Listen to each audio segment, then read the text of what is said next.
تو حضور اکرم صلی اللہ تعالیٰ علیہ وبارک وسلم آقا کے نام پر انگوٹھے چومنا، تقبیل ابہامین یعنی کہ انگوٹھے چومنا، یہ کوئی بدعت یا کوئی امر ناجائز یا حرام نہیں ہے۔ پہلی بات تو یہ کہ جو شخص یہ کہہ رہا ہے اور اس کے اوپر انکار کر رہا ہے، دلیل کی ذمہ داری اس کے ذمہ ہے، اس لیے کہ قاعدہ یہ ہے کہ متمسک بالاصل، جو اصل کے ساتھ ہے وہ محتاج دلیل نہیں ہے، انکار کرنے والے کی ذمہ دلیل ہے نا۔ اس لیے کہ یہ اصول ہے اور یہ قاعدہ ہے کہ اشیاء کے اندر اصل اباحت ہے، اشیاء کے اندر اصل اباحت ہے۔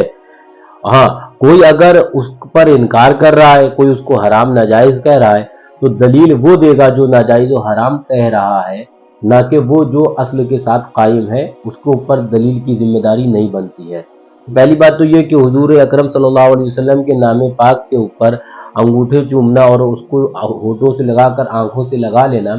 یہ ایک فعل محبت کا، اظہار محبت کا، آقا سے محبت کی وہ جو ہونٹ جس جگہ سے آقا کا نام ادا کیا گیا، تو محبت والا اس جگہ، کیونکہ آنکھ تو کے اندر طاقت نہیں کہ آنکھیں یہاں لگ پائے، تو انسان اس جگہ کو، ان ہونٹوں کو جہاں سے آقا کا نام ادا کیا گیا، ان ہونٹوں پر اپنے ناخن لگاتا ہے، پھر ان ناخنوں کو اپنی آنکھوں سے لگا لیتا ہے کہ وہ فیض آنکھیں بھی حاصل کر لیں۔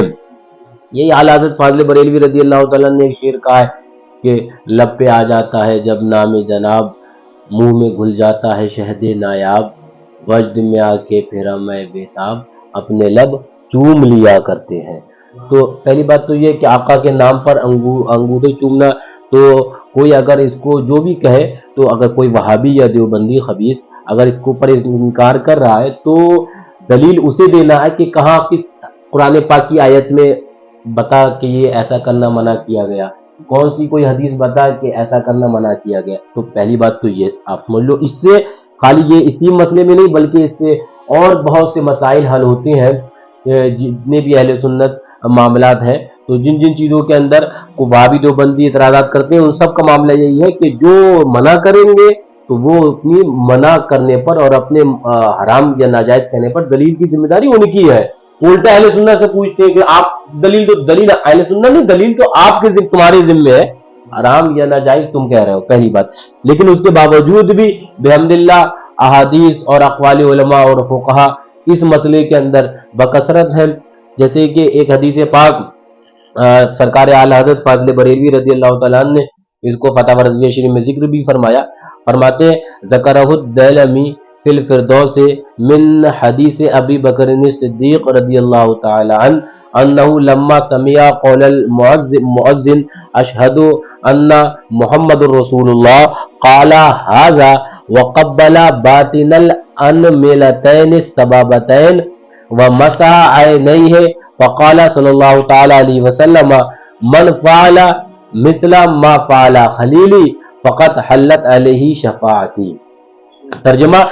یعنی اس حدیث کو دیلمی نے مسند الفردوس میں حدیث سیدنا صدیق اکبر رضی اللہ تعالیٰ عنہ سے روایت کیا کہ جب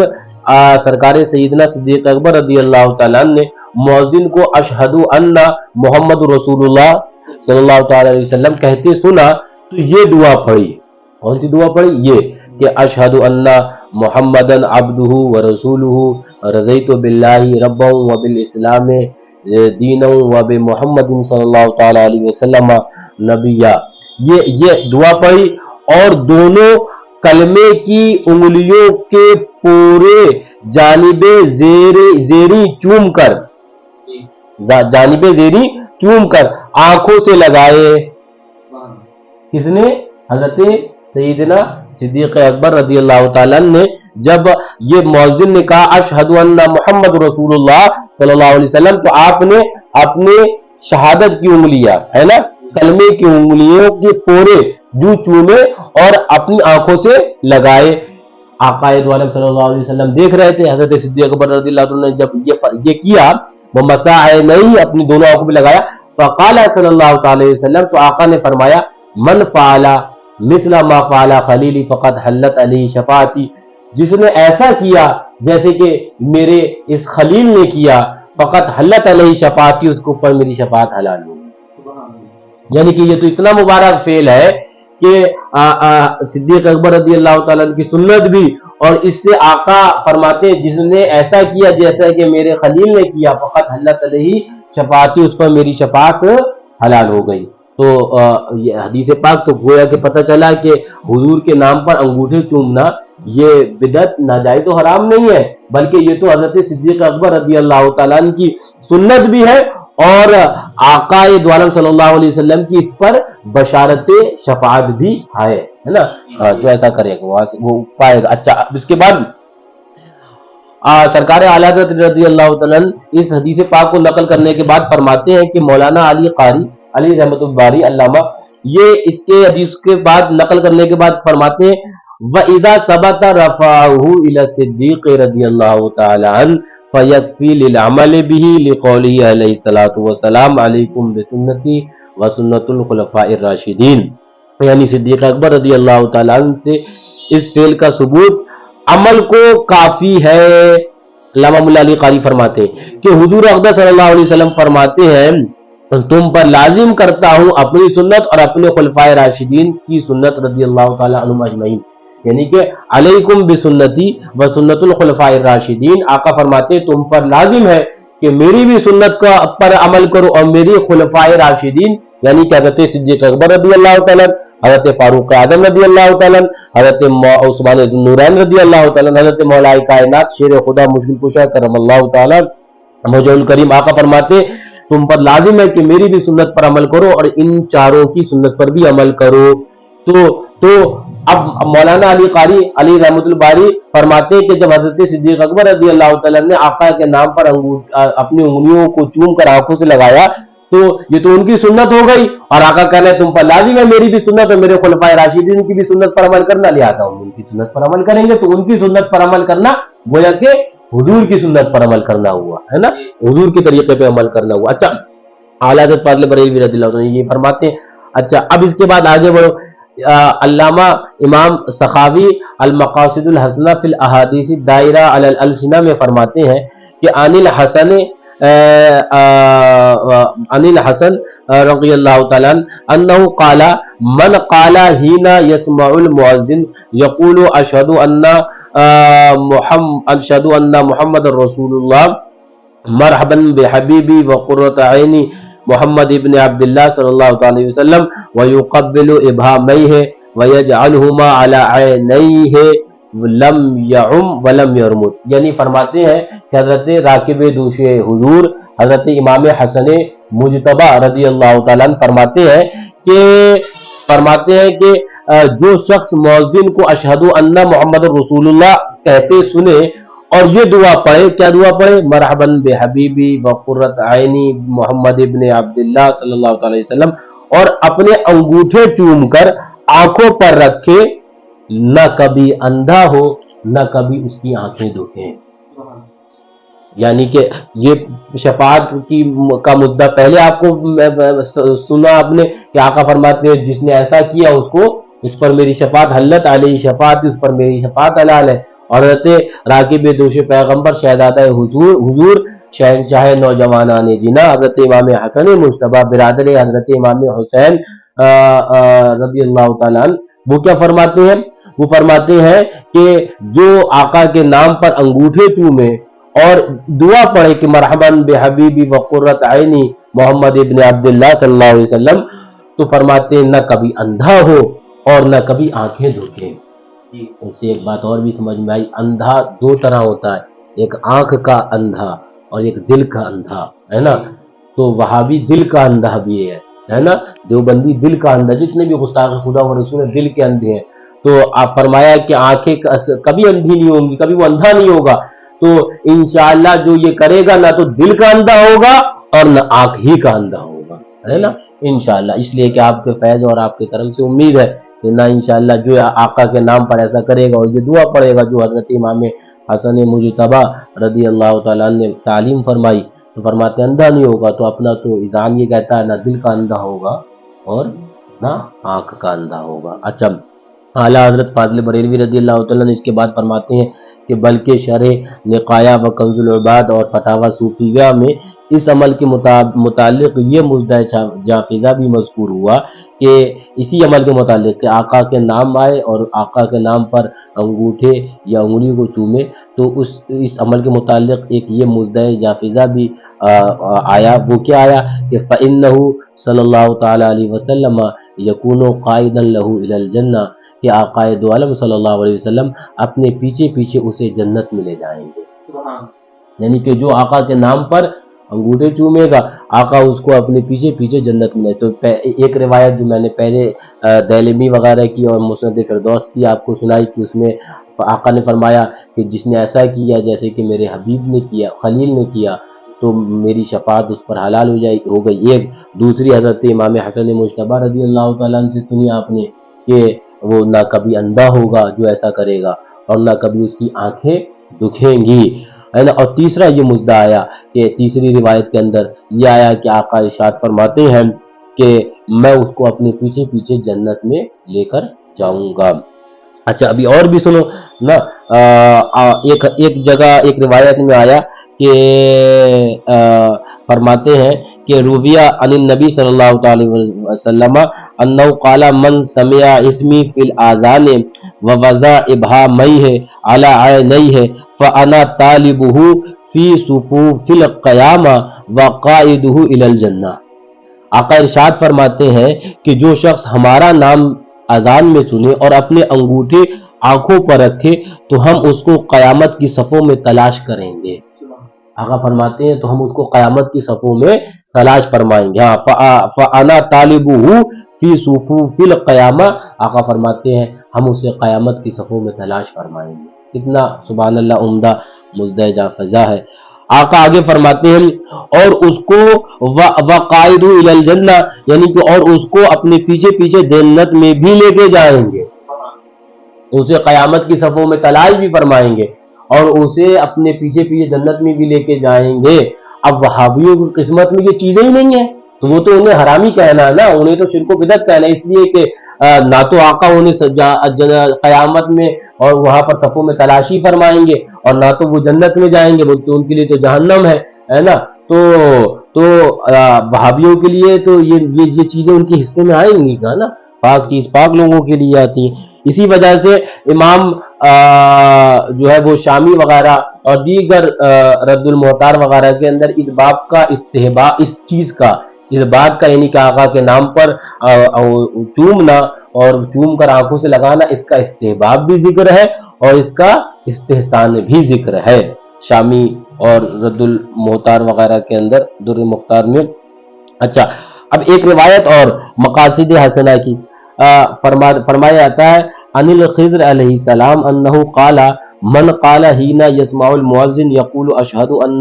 محمد رسول اللہ مرحبا بحبیب وقرۃ عینی محمد ابن عبد اللہ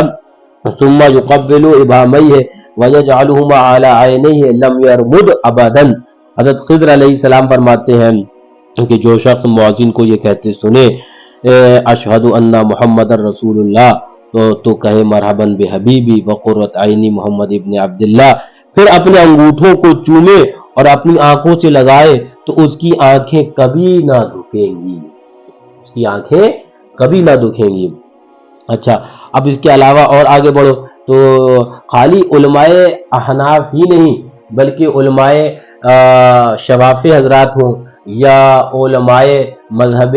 مالکی ہوں، ان کی کتابوں کے اندر بھی آقا کے نام پر چومنا انگوٹھے اور آنکھوں سے لگانا، اس کا استحباب اور استحسان مذکور ہے۔ یہ دیکھو یہ شافعی حضرت مذہب شافعی کی مشہور کتاب اعانۃ الطالبین، اس کے اندر آتا ہے کہ ثم یقبل ابہامیہ ویجعلہما علی عینیہ لم یہم ولم یرمد ابدا، کہ جو آقا کے نام پر انگوٹھے چومے اور اس کو اپنی دونوں آنکھوں پہ رکھے نہ وہ کبھی اندھا ہوگا، ولم یرمد ابدا، اور نہ کبھی اس کی آنکھیں دکھیں گی، ہے نا۔ یہ مذہب شافعی کی کتاب اعانۃ الطالبین شریف کے اندر۔ اچھا مذہب مالکی کی ایک مشہور کتاب کفایۃ الطالب کے اندر ہے کہ وَيَجْعَلُهُمَا عَلَىٰ عَيْنَيْهِ لَمْ يَعُمْ وَلَمْ يَرْمُدْ أَبَدًا، کہ وہ پھر اپنے انگوٹھے چوم کر اپنی دونوں آنکھوں پہ لگائے نہ کبھی اندھا ہو اور نہ کبھی اس کی آنکھیں دکھیں گی. یہ کفایت الطالب. اچھا اس کی شرح کے اندر توجہ غور سے سننا، اس کی شرح کے اندر علامہ شیخ علی السعیدی عدوی فرماتے ہیں، ایک روایت نقل فرماتے ہیں، فرماتے نقل عن الشیخ العالم المفسر المحدث نور الدین خراسانی قال بعضهم لقيته وقت الاذان فلما سمع المؤذن يقول اشهد ان محمد رسول الله قبل ابهامي نفسه ومسح بالظفرين اجفان عينيه من الماء الى ناحيه الصدع ثم فعل ذلك عند كل تشهد مرة فسألت عن ذلك فقال كنت افعله ثم تركته فمرضت عینایا فرأیتہ صلی اللہ تعالی علیہ وبارک وسلم فقال لما ترکتا مسح عیناک عند الاذان ان اردت ان تبرأ عیناک فعد فی المسح فاستيقظت ومسحت فبرئت ولم يعاود في مرضها الى الان. اس کا ترجمہ دیکھو. فرماتے ہیں شیخ علامہ مفسر نور الدین خرقانی سے منقول ہے کہ بعض لوگ ان کو اذان کے وقت جب ملے تو انہوں نے مؤذن کو اشہد ان محمد رسول اللہ کہتے سنا تو انہوں نے اپنے انگوٹھے چومے اور ناخنوں کو اپنی آنکھوں کی پلکوں پر آنکھوں کے کونوں سے اور کنپٹی کے کونے تک پہنچایا. یعنی کہ انہوں نے فرمایا انگوٹھے چومے اور ناخنوں کو اپنی آنکھوں کی پلکوں کے کونے سے اور کنپٹیوں تک پہنچایا. یعنی کہ یوں چوما، یوں رکھا اور پھر یوں پورے آنکھوں پہ احاطہ فرما لیا، کنپٹیوں تک پہنچا دیا ہے نا. یعنی کہ یوں چوما اور یہاں کونے پہ رکھا اور پلکوں کے اور پھر یوں لے کر کنپٹیوں تک پہنچایا. فرمایا کنپٹیوں تک کونے تک پہنچایا. پھر ہر شہادت کے وقت ایک بار ایسا کہا. فرماتے میں نے ان سے اس بارے میں پوچھا تو کہنے لگے میں پہلے انگوٹھے چوما کرتا تھا پھر چھوڑ دیا، پھر میری آنکھیں بیمار ہو گئیں، پس میں نے حضور صلی اللہ تعالی علیہ وسلم کو خواب میں دیکھا. آقا ارشاد فرماتے ہیں،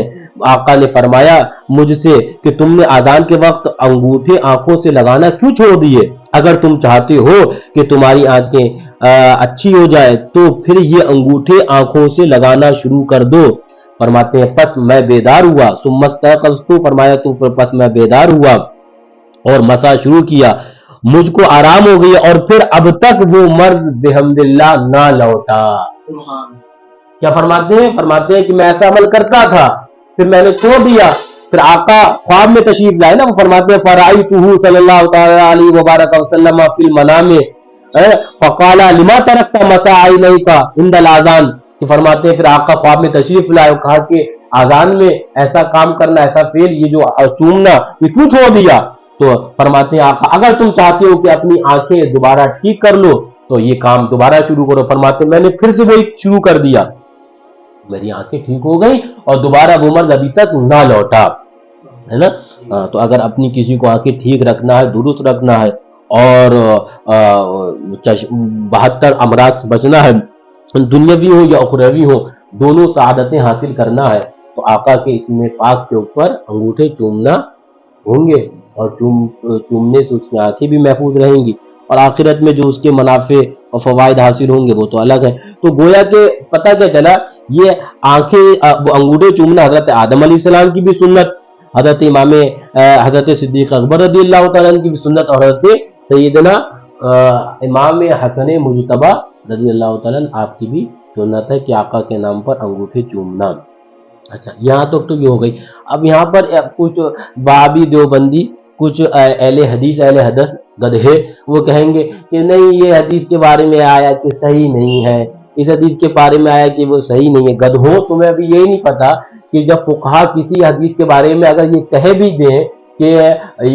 یا محدثین کرام کہ یہ حدیث صحیح نہیں ہے تو اس کی کئی اس کے نہج ہوتے ہیں. پہلی بات تو یہ کہ میں آپ کو بتاؤں، سرکار اعلی حضرت رضی اللہ تعالیٰ اسی تعلق سے اور اسی حدیث کے تعلق سے انہی احادیث کے تعلق سے فرماتے ہیں کہ پہلی بات تو انسان کو یہ سوچنا چاہیے کہ محدثین اعلی حضرت فرماتے ہیں فتاوی رضویہ شریف میں، یہی رسالہ ہے منیر العین، اور اس کے اندر فرماتے ہیں محدثین کرام کا کسی حدیث کو فرمانا کہ صحیح نہیں اس کے یہ معنی نہیں ہوتے کہ غلط باطل ہے، بلکہ صحیح ان کی اصطلاح میں ایک اعلیٰ درجے کی حدیث ہے جس کے شرائط سخت و دشوار، اور فرماتے ہیں کہ شرائط سخت اور دشوار اور اس کے لیے بہت سے شرائط چاہیے ہوتے ہیں، ان سب کا اجتماع اور ان سب کا ارتفاع کم ہوتا ہے، پھر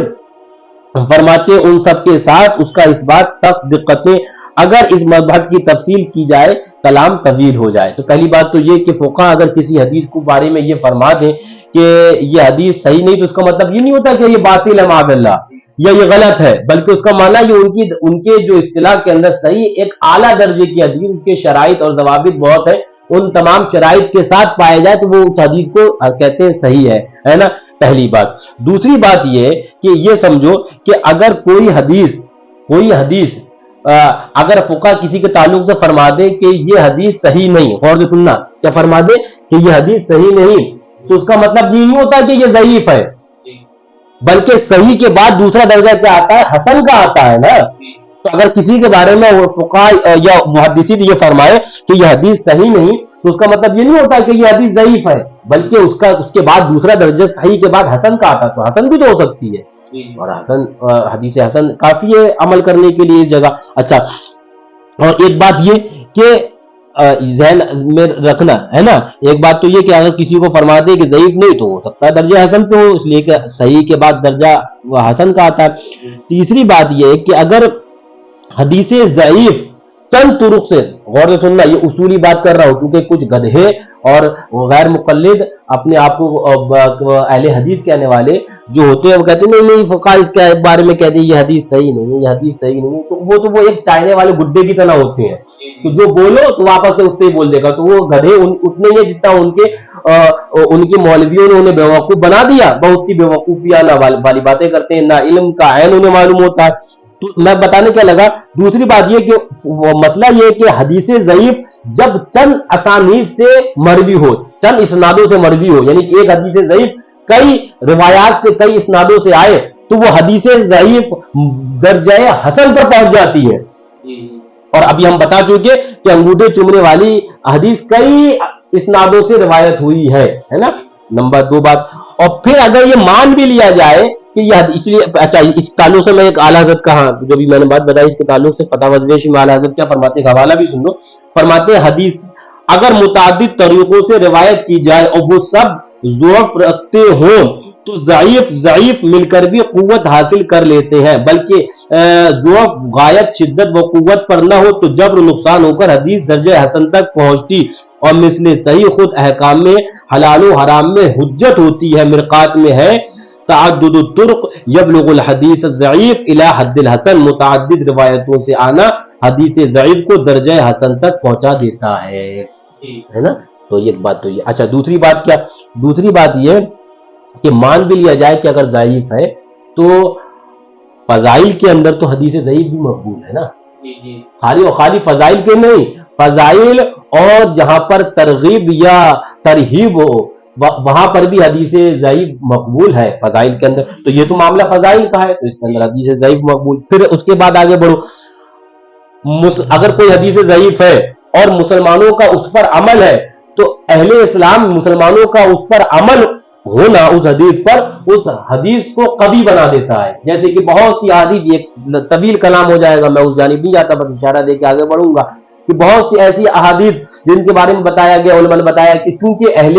مدینہ منورہ کا اس پر عمل ہے لہذا یہ قوت رکھتی ہے، بعض کے بارے میں بتایا اہل شام کا اس حدیث پر عمل ہے لہذا اس عمل کی وجہ سے اس کے اندر قوت آ گئی، تو علماء مسلمانوں کا عمل حدیث ضعیف کو وہ قوی کر دیتا ہے۔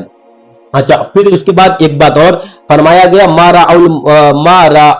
المؤمنون حسن فہو عند اللہ حسن، جس کو مومنین اچھا جانے، ایمان والے اچھا جانے، وہ اللہ کے نزدیک بھی اچھا ہے۔